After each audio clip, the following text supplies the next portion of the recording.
A Natura já foi uma das empresas mais amadas do Brasil. Mas depois da Covid, depois que ela comprou a Avon, as coisas desandaram, ela entrou numa espiral declinante, a empresa dando prejuízo, a ação virou pó, só que as coisas estão mudando aos poucos, bem aos poucos. Hoje a Natura é bem melhor do que a Natura de 1, 2, 3 anos atrás. Se você ficou curioso, meu amigo, já dá um like para me ajudar a fortalecer o canal e bora pro vídeo sem enrolação.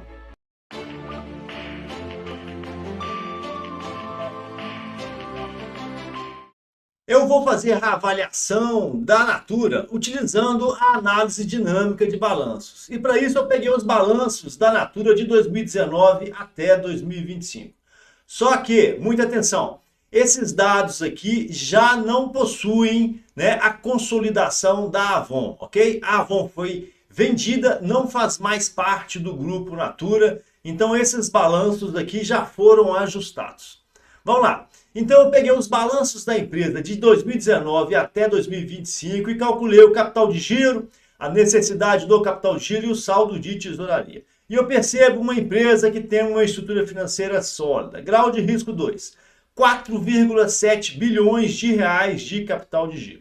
E com esse dinheiro, ela financia a sua necessidade de capital de giro de 2,6 bi e ainda sobram 2 bilhões de reais. E esse dinheiro está na tesouraria, meu amigo, tá? Dando liquidez para a empresa. A análise dinâmica de balanços, ela gosta muito das tendências. E é por isso que eu peguei esses indicadores mês a mês, ano a ano e coloquei no gráfico. E esse é o gráfico e eu percebo uma empresa que tem o capital de giro próprio em nível muito alto. Sempre acima da necessidade de capital de giro, que é a linha vermelha. Meu amigo, essa diferença entre a linha azul e a linha vermelha em qualquer ponto do gráfico, ok? Significa a sobra de capital. É o dinheiro, de capital de giro que ele excede a necessidade de capital de giro. E como é uma sobra, ele acaba parando na tesouraria. É por isso que, se a gente pegar aqui uma régua e medir a distância que existe entre a linha azul e a linha vermelha, por exemplo, aqui em 2025, esse pequeno gap, essa distância é exatamente igual à distância entre a linha amarela, que é o saldo de tesouraria, e o zero, ok? Então eu percebo uma estrutura de capital, ok, interessante. Mas são apenas 3 indicadores e vamos analisar cada um deles. E vamos começar pelo saldo de tesouraria, que é essa linha amarela. O saldo de tesouraria ele é composto por apenas 3 contas. As contas de mais alta liquidez do balanço, que é o caixa, as aplicações financeiras de curto prazo e os empréstimos de curto prazo, ok? E a gente percebe que a Avon tem saldos robustos, batendo aí 2 bilhões de reais em 2025. Ela tem empréstimo de curto prazo? Tem, pequenininho. Observe aqui, em 2025, ela tem apenas 176 milhões de reais. Mas tem aproximadamente aqui 2,3 bilhões de reais, de somatória de caixa e aplicações financeiras. Então, meu amigo, essa liquidez da Avon, ela não vem de empréstimos de curto prazo, ela vem do longo prazo, ela vem da boa gestão das contas do capital de giro.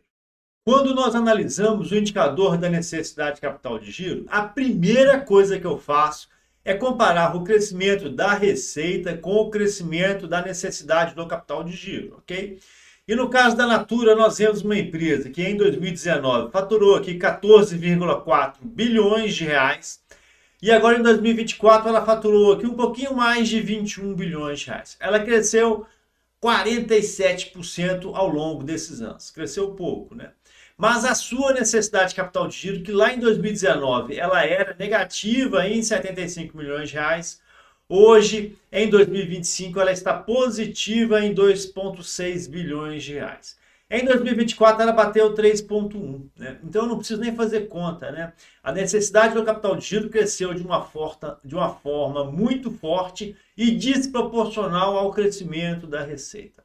Quando nós analisamos a composição dessas contas, salta aos olhos a conta de contas a receber.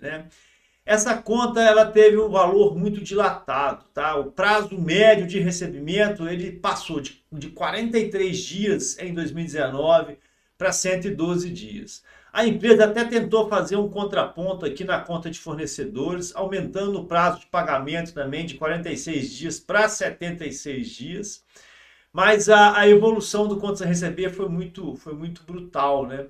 Então nós temos uma empresa que ela não fez o para casa bem feito em relação à gestão do seu ciclo operacional, do seu ciclo financeiro e da sua necessidade de capital de giro. A análise dinâmica de balanços, ela tem uma grande vantagem para a gente analisar os balanços, é que ela fatia o balanço, separa o balanço por blocos de conta, né?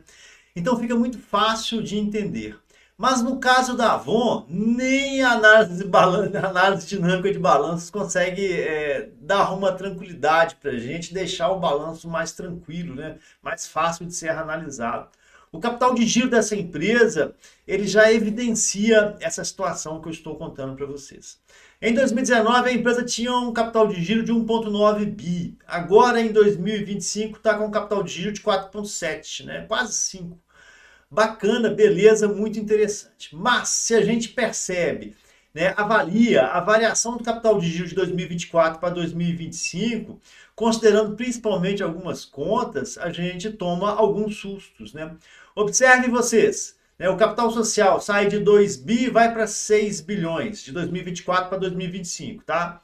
O intangível sai aqui de 770 milhões e bate 10,2, tem uma variação aqui de 9,4 bi, né?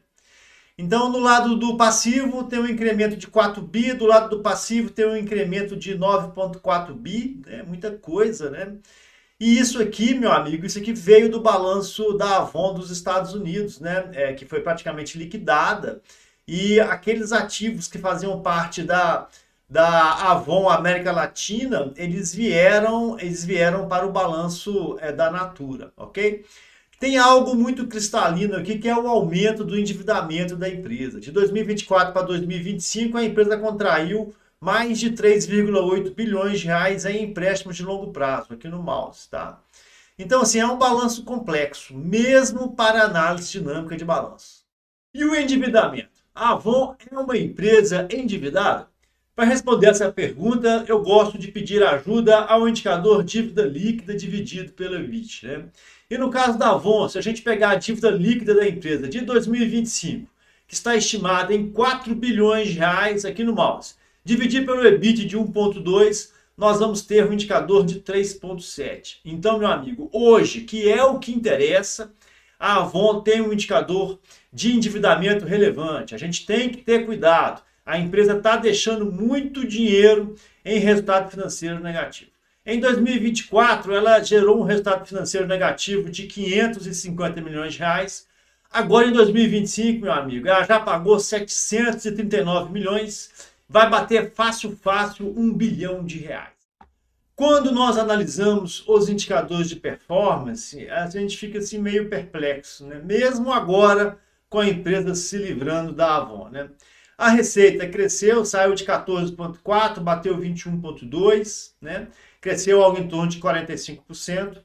Algo que é muito bom é o custo dos serviços prestados, né? O CMV da empresa, oscilando aqui na faixa dos 30%, olha aqui no mouse, né? Muito bacana isso, mas é uma empresa que tem um EBIT baixo, que oscila entre 7% e 13%, né?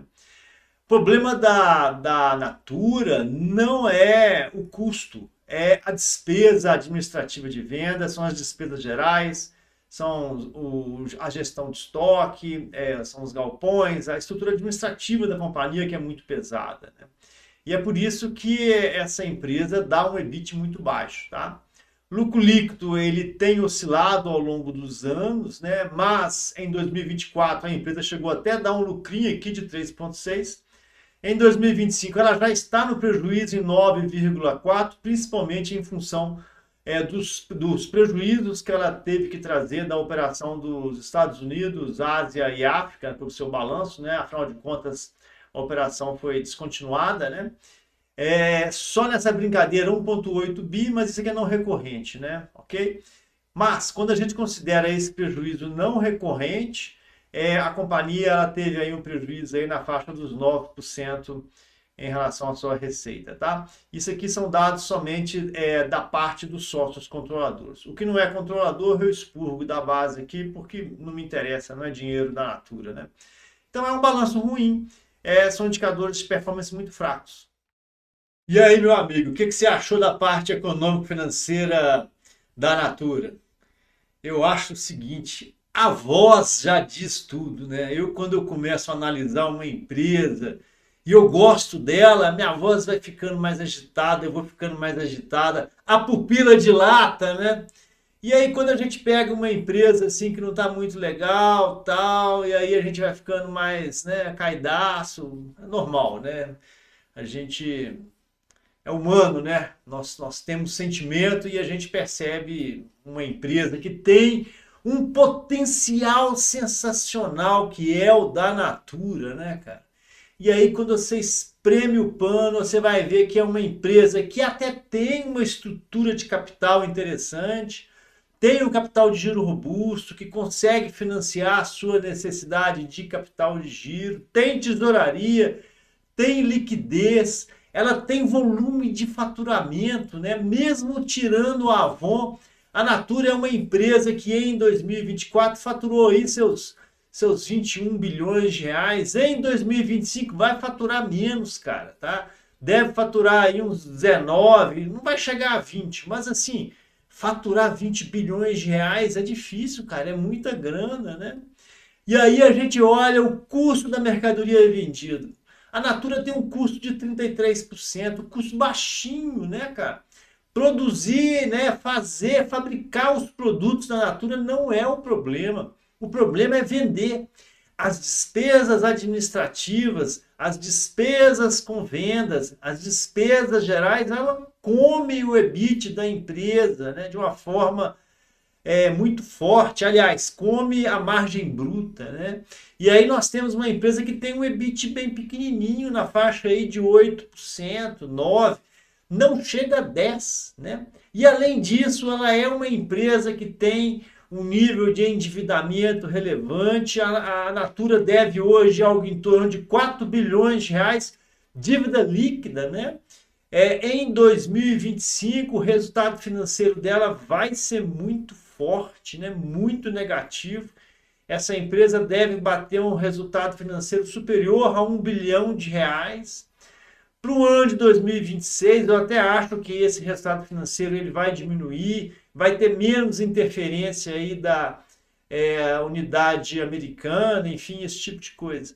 Mas é uma grande pena, né? Nós temos uma Natura que tem muito potencial, mas que no final da linha, cara, não está entregando resultado nenhum, resultado nenhum.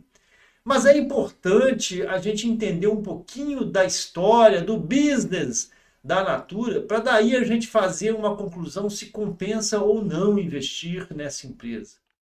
Meu amigo, para eu explicar direitinho tudo o que aconteceu com a Natura de 2019 até 2026, eu ia gastar mais ou menos aí uns 30 minutos. Eu até fiz esse vídeo, mas eu abortei, deixei para lá. Então eu vou fazer um artigo e vou deixar no meu site, tsumone.com.br. Acessa lá, porque durante uma semana após a divulgação desse vídeo, o artigo vai estar disponível de livre acesso, sem custo nenhum. Meu amigo, eu recomendo que você assine a minha newsletter do meu site, tsumone.com.br. É de graça. A única informação que você tem que colocar é o seu e-mail. Está na página inicial. Eu não estou falando para você fazer a assinatura, não. Se você quiser fazer a assinatura do Tsumone Premium, eu vou até agradecer. Mas na newsletter eu divulgo muita informação. Não perca essa oportunidade. A Natura comprou a Avon lá pelos idos de 2019, pagou algo em torno de 3,6 bilhões de dólares. Na época a leitura era a seguinte: eu tenho um produto premium, que é a Natura, e eu preciso de um produto popular, que é a Avon. A Avon, para mim, vai ser muito bom, porque vai complementar o meu portfólio, né? E aí ela fez o checão e comprou a Avon. Só que o processo de integração foi muito difícil. Eram duas empresas que pensavam totalmente diferente. E a Natura já chegou chegando, querendo alterar, mudar as coisas e teve muita resistência. As vendas da Avon foram para o chão. E aí o resultado financeiro, que já era ruim, ficou pior ainda. Todo mundo sabia que a Avon nos Estados Unidos, a Avon no mundo, era um negócio complicado, uma marca envelhecida e com muito passivo. Só para lembrar vocês, a Avon tinha um passivo gigantesco do talco. Existia um nexo causal entre o talco e aparecimento de câncer lá nos Estados Unidos. Isso gerou uma avalanche de processos, condenações. A Natura gastou aí praticamente R$ 1 bilhão em indenizações.